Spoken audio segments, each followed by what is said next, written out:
কলকাতা থেকে মাত্র 2-2.5 ঘন্টার দূরত্বে ডায়মন্ড হারবারে একটি সুন্দর জায়গার সন্ধান আমরা পেয়েছিলাম। তাই একদিনের ছুটি নিয়ে চলে গেলাম মনোরম পরিবেশ উপভোগ করতে নদী পার্শ্ববর্তী ঈশানী রিসর্টে। আগে থেকে বুক করেই গিয়েছিলাম, বিশাল এরিয়া জুড়ে এই রিসর্ট। আমরা 2টো কটেজ বুক করেছিলাম। ওখানে পৌঁছাবা মাত্র আমাদের রুমগুলো দেখিয়ে দেওয়া হলো। চলো ওপরে উঠে তোমাদের ঘরের ভিতরটা দেখাই। হ্যালো, হাই কর। পরিষ্কার বেডের সাথে সাথে রুমের ভেতর প্রয়োজনীয় সমস্ত কিছুই ছিল, যেমন দেখতে পারো এসি, মিনি ফ্রিজ, কিউট একটা পিতলের বেসিন। একটু নিজেকেও দেখে নিলাম আয়নায়। ও হ্যাঁ, আসল জায়গাটা দেখাই, যেটা সবার আগে দেখা। আচ্ছা, শুধু আমাদের এই রুমটা দেখালে হবে না, আমাদের রুমটাও দেখাই চলো।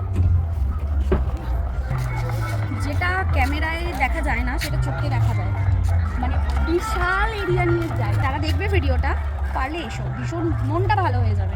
এই রুমটার নাম ছিল নবজাতক 6। এটার নাম রবি। আমাকে নিতে হবে না, চলো ভিতরে একজন গুরুগম্ভীর মানুষ বসে আছে, তার সাথে একটু পরিচয় করো। বাবা, সে নদী দেখতে ব্যস্ত।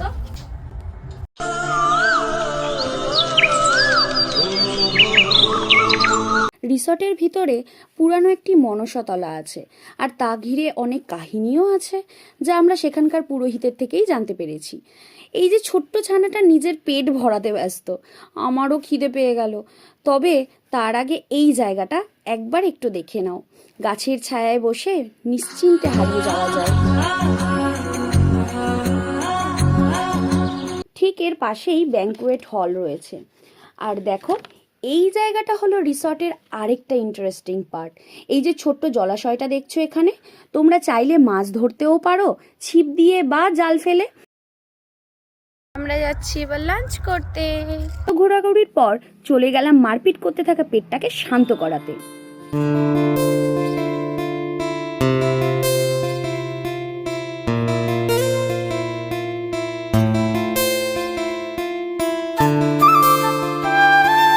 অন্য আইটেমগুলো খাচ্ছিলাম, কিন্তু বিশ্বাস করো, ইলিশটা চিৎকার করে বলল আমি একা ক্যামেরায় সেলফি তুলবো।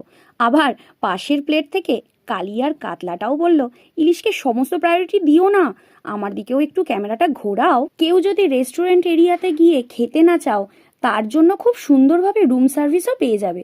হঠাৎ করেই পমফ্রেটটা অহংকার দেখিয়ে বলল টেবিলে সবার সাথে মিলেমিশে একাকার হওয়াটা আমার ঠিক আসে না।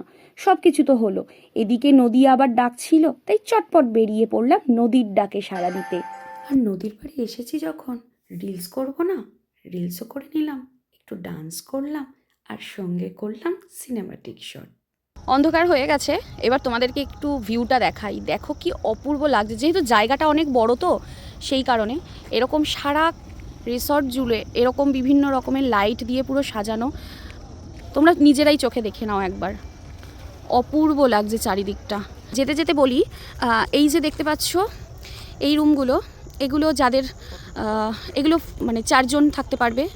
এইগুলো হচ্ছে ডরমেটরি রুম। দেখো কি সুন্দর একসাথে রয়েছে, ফ্যামিলি নিয়ে আসলে সবাই একসাথে থাকতে পারবে।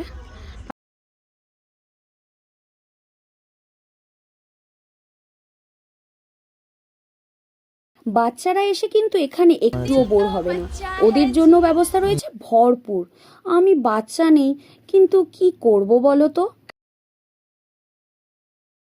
সবকটা রাইড এক এক করে কমপ্লিট করার পর চলে এলাম রুমে, কারণ ততক্ষণে তো এসে গেছে snacks item, golden fried prawn and salt and paper prawn. উফ, কি দারুণ যে খেতে ছিল, কি আর বলবো। আর হ্যাঁ, রাতে গরম গরম রুটি আর মাটন কষা, পুরো মাখন। পরদিন সকালে আসার সময় মনটা সত্যি ভারাক্রান্ত হয়ে গেল। তবে হ্যাঁ, শেষ মুহূর্তে যে কথা না বললেই নয়, রিসর্টের স্টাফরা এত ভালো সার্ভিস দিয়েছে আর ওদের বিহেভিয়ার এত ভালো লেগেছে আমাদের, যে আসার সময় তো আমি বলেই আসলাম আবার আসবো।